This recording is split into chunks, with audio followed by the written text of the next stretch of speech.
వాసిరెడ్డి వెంకటాద్రి అంతర్జాతీయ సాంకేతిక విశ్వవిద్యాలయంలో ఆంధ్రప్రదేశ్ ఆర్చరీ అసోసియేషన్ ఆధ్వర్యంలో Cherukuri Lenin Olga memorial national archery championship పోటీలు మార్చి 26 నుంచి 29 వరకు జరుగుతున్నాయి.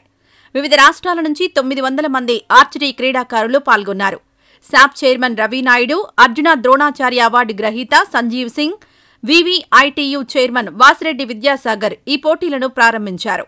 ఆర్చరీ అనేది మన ఆంధ్రప్రదేశ్లో కాదు, దేశంలో కాదు, ప్రపంచంలో కూడా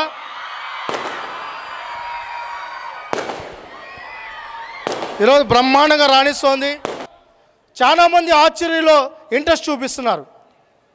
ఈరోజు విశాఖపట్నం నుంచి అనంతపురం వరకు ఏ కళాశాలలో చూసినా, ఏ స్కూల్లో చూసినా ఆర్చరీలో రాణించాలనే తాపత్రయం, తపన క్రీడాకారుల్లో ఉంది. ఈరోజు రాష్ట్ర స్పోర్ట్స్ అథారిటీగా ఈ క్రీడను ప్రోత్సహించాల్సిన బాధ్యత స్పోర్ట్స్ అథారిటీ మీద ఉంది. దానికి అనుగుణంగా కూడా మా కార్యాచరణ రూపొందిస్తున్నాం.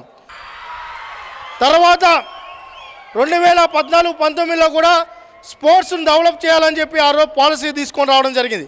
2% రిజర్వేషన్ కూడా ఆ రోజు ఉద్యోగ రిజర్వేషన్ నారా చంద్రబాబు నాయుడు గారు ప్రకటించారు. మళ్ళీ చంద్రబాబు నాయుడు గారు ముఖ్యమంత్రి అయిన తర్వాత ఈ రాష్ట్రాన్ని క్రీడాంధ్రప్రదేశ్గా మార్చాలనే ఉద్దేశంతో మొన్ననే ది బెస్ట్ స్పోర్ట్స్ పాలసీని ప్రకటించడం జరిగింది. అనేక సందర్భాల్లో మనం చూసాం, Haryana the best, Orissa the best అంటూ ఉన్నాం. కానీ ఈరోజు ఆంధ్రప్రదేశ్ ది బెస్ట్ స్పోర్ట్స్ పాలసీని ప్రకటించడం జరిగింది. ఈరోజు అమరావతి వేదికగా ది బెస్ట్ ఇన్ఫ్రాస్ట్రక్చర్ ఇవ్వాలని 200 ఎకరాలని స్పోర్ట్స్ ఇన్ఫ్రా కోసం కేటాయించడం జరుగుతోందని కూడా తెలియజేసుకుంటున్నాం. అన్ని గేమ్స్ ఒకే వేదికగా ఉండాలి, అది అమరావతి వేదికగా ఉండాలని చెప్పి చంద్రబాబు నాయుడు గారు శ్రీకారం చుట్టారు. ఈ ఆర్చరీని కూడా ఇటు విశాఖపట్నంలో, ఇటు అమరావతి ప్రాంతంలో, విజయవాడ కేంద్రంగా, తిరుపతిలో సబ్ సెంటర్లుగా ఈ ఆర్చరీని డెవలప్ చేయడం జరుగుతుంది. ఎందుకంటే ఈరోజు మన పిల్లలు బాగా రాణిస్తున్నారు. మొన్న కూడా ఉత్తరాఖండ్లో జరిగిన గేమ్స్లో, నేషనల్ గేమ్స్లో కూడా మన బిడ్డలు మెడల్ సాధించడం జరిగింది. ఆ రోజు ఎవరైతే బొమ్మదేవరా కావచ్చు, జ్యోతి గారికి కావచ్చు, ఆ రోజు మేము ది బెస్ట్గా ట్రైన్ చేసి వాళ్ళకు కూడా అమౌంట్ కూడా ఇవ్వడం జరిగింది. భవిష్యత్తులో మేము ఒక మాట ఇస్తున్నాం, ఎవరైతే మన బిడ్డలు బాగా రాణించాలనుకున్నారో వాళ్ళకి స్పోర్ట్స్ అథారిటీ అండగా ఉంటుంది. దానికోసమే ప్లేయర్ అడాప్టేషన్ తీసుకొని వచ్చాం, గేమ్ అడాప్టేషన్ తీసుకొని వచ్చాం. అదేవిధంగా మేము దాతలను కూడా రిక్వెస్ట్ చేస్తున్నాం, యాజమాన్యాలు రిక్వెస్ట్ చేస్తున్నాం, గేమ్స్ను అడాప్ట్ చేసుకోండి, అదేవిధంగా ప్లేయర్స్ని అడాప్ట్ చేయాలని చెప్పి కూడా రిక్వెస్ట్ చేస్తూ, దాంతోపాటు ఇక్కడున్న విద్యార్థులు చాలామంది ఉన్నారు. మీరు ఎవరైతే ఏ రంగంలో రాణించాలనుకుంటున్నారు ఆ రంగంలో రాణించాల్సిన మీరు ది బెస్ట్గా రాణించాలని చెప్పి రిక్వెస్ట్ చేస్తున్నాం.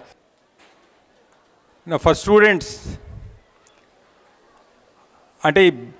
this is a good opportunity to see students from all over the country come and participate in such things. Meer kuda please try and participate in anything going out from our campus, anywhere into other states, even for other countries also. You see the confidence in the students who have come from all over the country. Most of them, like say I'd seen one girl talking to our media people. They are so confident. Once you start participating in such things, you'll surely grow in character. Please do participate in anything, not exactly archery, anything you like. Thank you very much.